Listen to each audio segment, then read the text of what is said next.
करने का। ये 4 लेबर कोड हमने पारित करा ना, जिसको लागू करा सुरेश जी, ये देश के हर नागरिक को मिनिमम वेज की गारंटी देता है। ये नरेंद्र मोदी की गारंटी है। फ्लोर वेज से ऊपर ही सभी को वेज तय करना है। माननीय चेयरमैन साहब, वेतन में डिफरेंस होना, महिला के वेतन अलग, पुरुषों के वेतन अलग, उसको कोई कानूनी पाबंदी नहीं थी, कोई कानूनी तरह से उसको रोक नहीं सकता था कि एक काम के लिए कोई जगह पे ज्यादा वेतन मिले, कोई जगह पे कम वेतन मिले। ये लेबर कोड ने सभी को समान काम के लिए समान वेतन की गारंटी दी है। मालविंदर सिंह जी ने कहा कि उसमें तो मिनिमम वेज नहीं मिलेगा। ये कोड का आप अध्ययन करेंगे तो पता चलेगा, अरविंद जी खास करके, मिनिमम वेज तो सरकार, सेंट्रल गवर्नमेंट एक एडवाइजरी के रूप में तय करती थी। आज तक सभी स्टेट को लागू करना नहीं करना ये उनके ऊपर डिपेंड था, और कई स्टेट बहुत कम मिनिमम वेज रखते थे। ये लेबर कोड में हमने सुनिश्चित करा है, हम फ्लोर वेज लाएंगे स्टैट्यूटरी बैकिंग के साथ। कोई भी स्टेट उसके नीचे वेज नहीं देंगे। अभी बिस्टा जी यहाँ भाषण दे रहे थे, मैं उनके क्षेत्र में नॉर्थ ईस्ट में बंगाल में, नॉर्थ ईस्ट बंगाल में गया था, नॉर्थ बंगाल में गया था, और वहां ये व्यापारी है लेकिन कामगार के लिए उन्होंने जो वहां पर हमारे बगान के कामदार मुझे मिले, उन्होंने कहा कि हमें ना रहे महिला और पुरुष को समान वेतन मिलता था, ना महिला के लिए कोई काम करते हैं वहां कोई अच्छी फैसिलिटी थी, ना समान वेतन था। ये लेबर कोड महिला और पुरुष को समान वेतन की गारंटी देता है। आप कैसे कैसे पॉलिटिकल विरोध करेंगे, और इसलिए ही टिका नहीं। आज बंद की इफेक्ट आपने देखी होगी, कितनी भी मेहनत करी ना, देश नरेंद्र मोदी के साथ खड़ा रहा, आपके साथ नहीं रहा।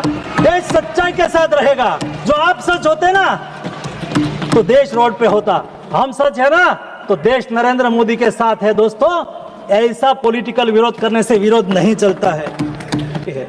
चंद्रशेखर जी ने अच्छी बात कही कि पसीना सूखे उसके पीले पहले उसको सैलरी पैसा मिल जाना चाहिए। यही लोग लेबर कोड में सुनिश्चित करा है कि टाइम के उसको वेतन मिल जाए, जो आज तक आप लोगों ने नहीं करा था, जो हमने करा। और इसलिए देश की जनता नरेंद्र मोदी को समर्थन करती है।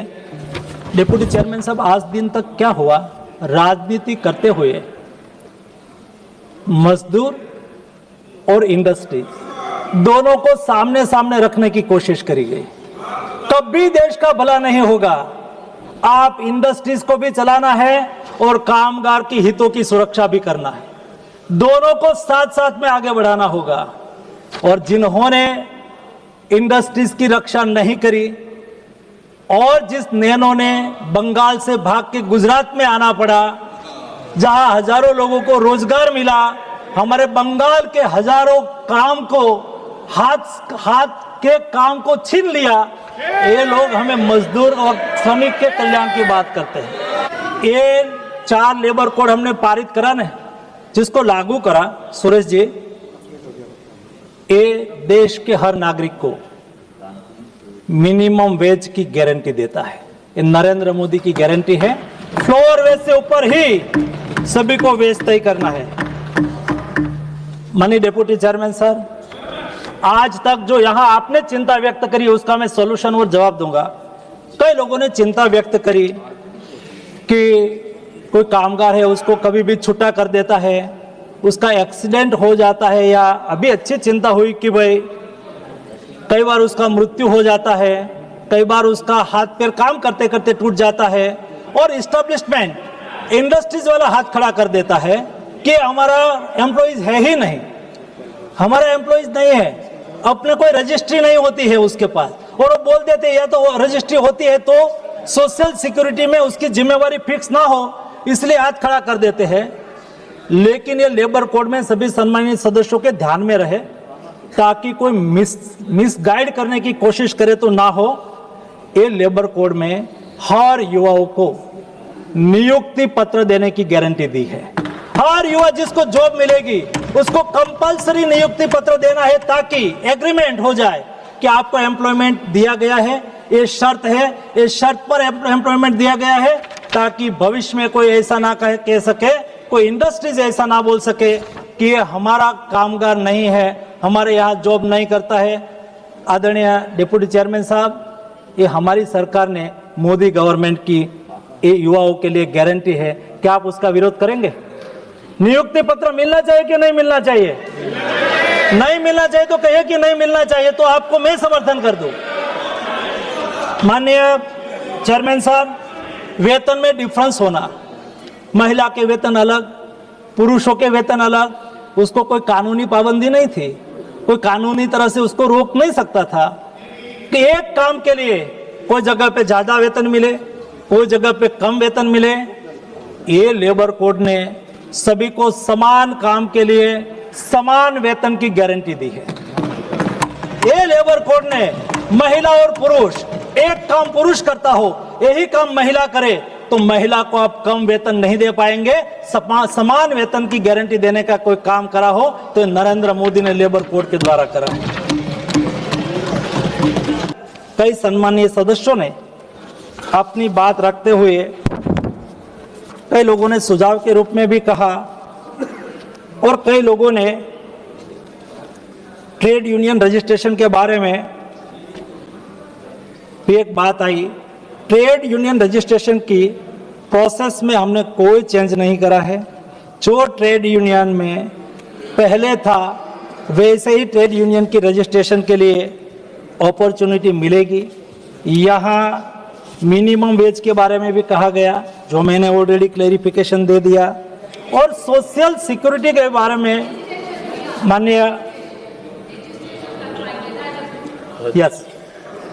सोशल सिक्योरिटी के बारे में मैं बताऊं तो 2014 के पहले सोशल सिक्योरिटी अल्टीमेटली हमारे वर्कर्स, उसकी सोशल सिक्योरिटी सुनिश्चित हो बहुत आवश्यक है। 2014 में ये देश में 25 करोड़ लोगों को सोशल सिक्योरिटी मिलती थी, 25 करोड़ लोगों को, वो कुल पॉपुलेशन का 19% था।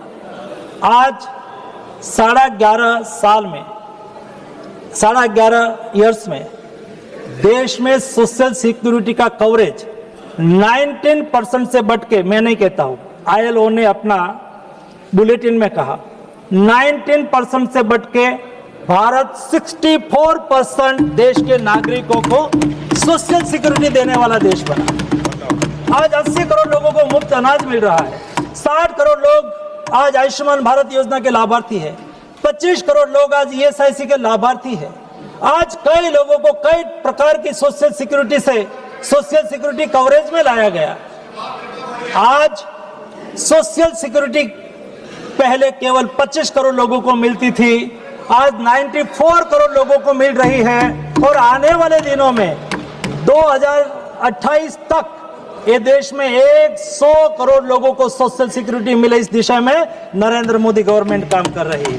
यही श्रमिक का सम्मान राष्ट्र के नैतिक चारित्र का मापदंड है। मोदी सरकार ने श्रमेव जयते का मंत्र को साकार करने की कोशिश करी है। बाबा साहब आम्बेडकर को कैसे सम्मान देना, ये तो मोदी जी भली भांति जानते हैं, क्योंकि एक श्रमिक परिवार से निकला हुआ व्यक्ति, मैं तो गुजरात से हूँ, मैंने देखा है एक गरीब परिवार में पैदा हुआ नरेंद्र मोदी एक वडनगर की रेलवे स्टेशन पर अपने पिताजी की छोटी सी चाय की किटली और अर्ली मॉर्निंग पिताजी को मदद करने के लिए किटली पर जाके चाय बेचने वाला एक श्रमिक परिवार के बेटे आज देश के प्रधानमंत्री है, और ये आपको डाइजेस्ट नहीं हो रहा है। दिक्कत यही है, यही व्यक्ति आज देश के प्रधानमंत्री के रूप में जब बैठे हैं, और उसको श्रमिक का कल्याण कैसे करना, श्रमिक के हितों की रखवाली कैसे करनी, वो सिखाएंगे क्या? जो अपने घर से सीख के आए हैं, अपने परिवार में झेल के आए हैं। चेयरमैन सर, उसको सिखाने की आवश्यकता नहीं होती है, उसकी नीतियों में ये झलक रहा है।